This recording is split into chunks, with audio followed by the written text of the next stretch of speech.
স্থানীয় সরকার নির্বাচন এককভাবে করার। দক্ষিণের প্রার্থী চূড়ান্ত হয়ে গেছে। সাদিক কায়েমকে আমরা এই দক্ষিণের প্রার্থী হিসেবে মনোনয়ন দিয়েছি। ছাত্র অবস্থায় থাকায় সরাসরি নির্বাচনে আমরা অংশগ্রহণ করা বৈধ মনে করি না। উনি শিবির থেকে পদত্যাগ করেছেন, জামাতে জয়েন করেছেন। খুব শীঘ্রই তাকে সক্রিয় ভূমিকা আপনারা দেখবেন ইনশাআল্লাহ। সামনে হয়তো স্থানীয় সরকারগুলোর নির্বাচন শুরু হবে।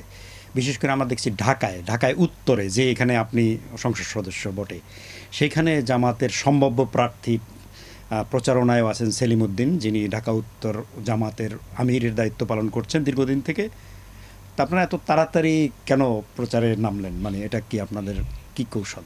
আমাদের আলহামদুলিল্লাহ সাংগঠনিক শৃঙ্খলার একটি বহিঃপ্রকাশ এটা। আমাদের যেহেতু সবকিছু শৃঙ্খলাবদ্ধ, সিদ্ধান্ত গ্রহণই যথেষ্ট এটা বাস্তবায়নের জন্য। আলহামদুলিল্লাহ chain of command, internal discipline এখন আমরা মেনটেন করতে পারছি। আমরা মনে করি যে একটি গণতন্ত্রে সবার আগে জনগণকে সাথে নিয়ে এগোতে হবে। যেহেতু আমাদের অভ্যন্তরীণ শৃঙ্খলা রয়েছে এবং আমাদের একটি অভ্যন্তরীণ গণতন্ত্রের চর্চা রয়েছে, তাহলে আমরা কেন অপেক্ষা করবো? এই নির্বাচন তো আগে হতে পারতো বা সামনে হবেই, সুতরাং ওয়াই নট স্টার্ট আর্লি? এই জায়গা থেকে আমরা শুধু সিটি কর্পোরেশন নির্বাচন নয়, শুধু মেয়র প্রার্থী নয়, আমরা ওয়ার্ড কমিশনার প্রার্থীও সিংহভাগ জায়গায় আমরা নির্ধারণ করে ফেলেছি। উপজেলা এবং ইউনিয়ন পর্যায়ে আমাদের প্রার্থী প্রায় চূড়ান্ত, এবং আমরা মনে করি যে সকল দলে এটা করা উচিত। বিএনপি এখনো কেন করছে না? আমার প্রশ্ন। আমরা যেটা করছি এটা তো সবারই এই চিন্তা থাকা উচিত, সামনে নির্বাচন আসছে, আমাকে একজন প্রার্থী ঘোষণা করতে হবে। আমি যত আগে এই সিদ্ধান্ত নিতে পারবো তত বেশি সময় পাবো আমি প্রস্তুতি নেওয়ার জন্য। তো আমি মনে করি আমরা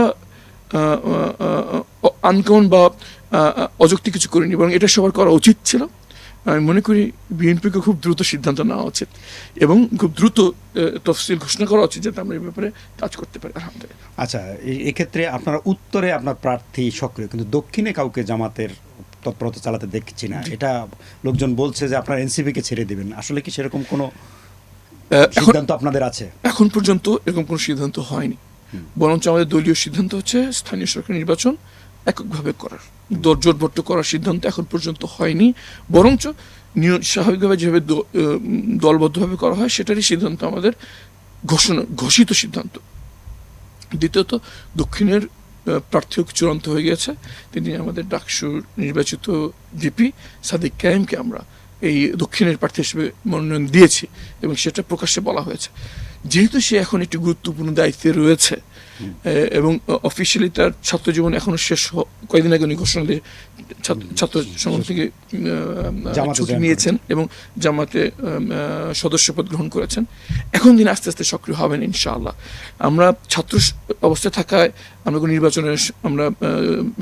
সরাসরি নির্বাচনে আমরা অংশগ্রহণ করা বৈধ মনে করি না। যেহেতু তার এই পদত্যাগের বিষয়টা প্রয়োজন ছিল, এই সময়ের জন্য তিনি সক্রিয় হতে পারেননি। উনি শিবির থেকে পদত্যাগ করেছেন, জামাতে জয়েন করেছেন। খুব শীঘ্রই তাকে সক্রিয় ভূমিকা আপনারা দেখবেন ইনশাআল্লাহ।